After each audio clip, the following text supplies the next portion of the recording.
All right, let's talk about David Goggins. Today we're going to break down his mental toolkit, and it's all about one wild idea, that your biggest weaknesses, the stuff you're most ashamed of, that can actually become your greatest source of power. Let's dive right in. And this quote, man, it just gets right to the heart of it all. See, Goggins' whole philosophy isn't about ignoring the bad stuff or, just thinking positive. No way. It's about weaponizing it. It's about taking the absolute worst, most painful parts of your life and turning them into rocket fuel. Okay, so to really get how he built this incredible mindset, we first have to go back. We have to understand the prison he started in. He has his name for it. He calls it the dark room. And for years, man, that dark room was his entire world. And here's what's so powerful about this idea.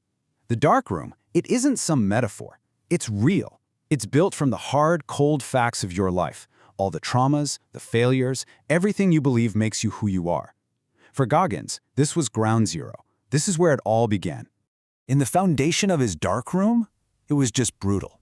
It started with unbelievable physical and emotional abuse from his own father. And then, on top of that, he was dealing with these crippling learning disabilities. He felt like a total failure in school, and he was hiding it from absolutely everyone. You think it couldn't get worse, but the hits just kept on coming. Just when he thought he'd found a real father figure, someone to look up to, that person was murdered. I mean, can you imagine? Just plunged him right back into that darkness.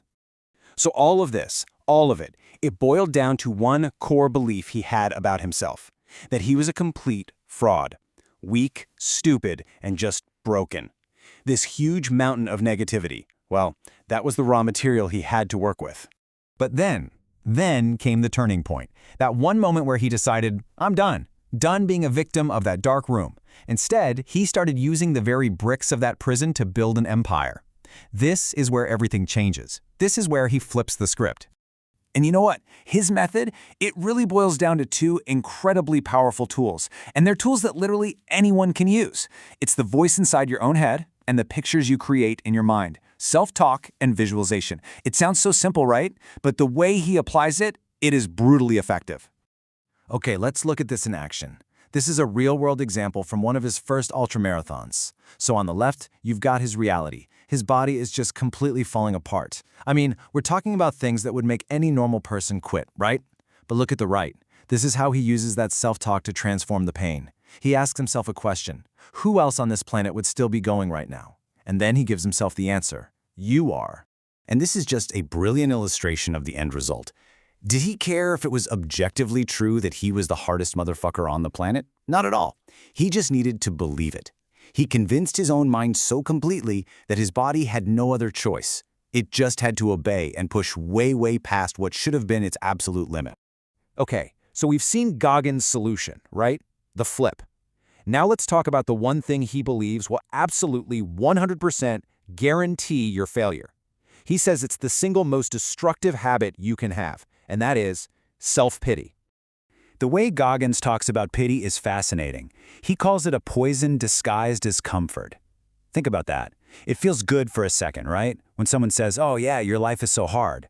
But what it's really doing is eating away at your independence and your power from the inside out. And the thing is, it creates this really dangerous feedback loop. It's a vicious cycle. You feel sorry for yourself, so you go looking for comfort from other people. And getting that validation, it actually makes you weaker. It makes you less likely to do anything about it, which, of course, leads to more failure, which then gives you even more reason to feel sorry for yourself. See? It's just a complete downward spiral. The way Goggins sees it, pity is basically a time thief. Every single minute you spend feeling sorry for yourself is another minute you're not getting better. It's time that's being stolen from your potential, from your training, from your growth. And it's time you will never, ever get back. All right, so if self-pity is the poison, then what's the antidote? Well, for Goggins, the answer is crystal clear. And honestly, it might not be what you're expecting. The antidote is humility. And this comparison right here, it perfectly frames that internal battle we all face. Self-pity makes everything about me, my problems, my pain. But humility pulls you out of that and roots you in the reality of what needs to be done. It forces you to shut up, stop complaining, and start learning. And let's be honest, that's the only way to actually get any better. And we're not talking about some kind of passive, oh, I'm so humble kind of thing. No, Goggins calls it trained humility. It is an active, conscious choice to go back to the bottom, to shed your ego and be willing to do the jobs nobody else wants to do. Because that's where the real growth happens. That's where the lessons are. Now, to really hammer this point home, Goggins tells one of the most powerful stories I think I have ever heard. It's about a man who is the living, breathing embodiment of this idea of trained humility. His name was Master Sergeant William Crawford. Just take a second and look at this timeline. So, back in World War II, this guy, Crawford, single-handedly takes out 3 German machine gun nests. He gets captured, everyone thinks he's dead, and he's awarded the Medal of Honor after he's died. But then, he's found alive in a liberated POW camp. I mean, an absolute undeniable hero. Okay, now fast forward a few decades. He retires from the Army and gets a job as a janitor at the Air Force Academy. And for years, nobody has any idea who this guy is. He's just the janitor. Until one day, a cadet is reading a history book and realizes their janitor is a Medal of Honor recipient. I mean, can you even imagine that? These cadets, they're dreaming of being heroes like William Crawford, and the whole time, that exact man was quietly mopping their floors and cleaning their bathrooms.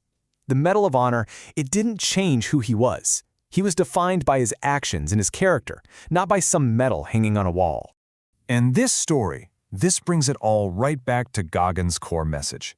He is absolutely convinced that true growth, real grit, it's never found at the top. It's not in the fancy hotels or at the finish line celebrations. No, it's found at the bottom. It's found doing the hard, thankless work that nobody sees, because that's what builds character. It's found when you are willing to mop that floor. So that really leaves us with a final question, something for you to think about. Goggins says the real tests are at the bottom, not the top. We all have those entry-level tasks, those thankless jobs, those humbling moments we feel are beneath us. But what if he's right? What if that's exactly where the most important work is waiting for you? So ask yourself, what floor do you need to mop?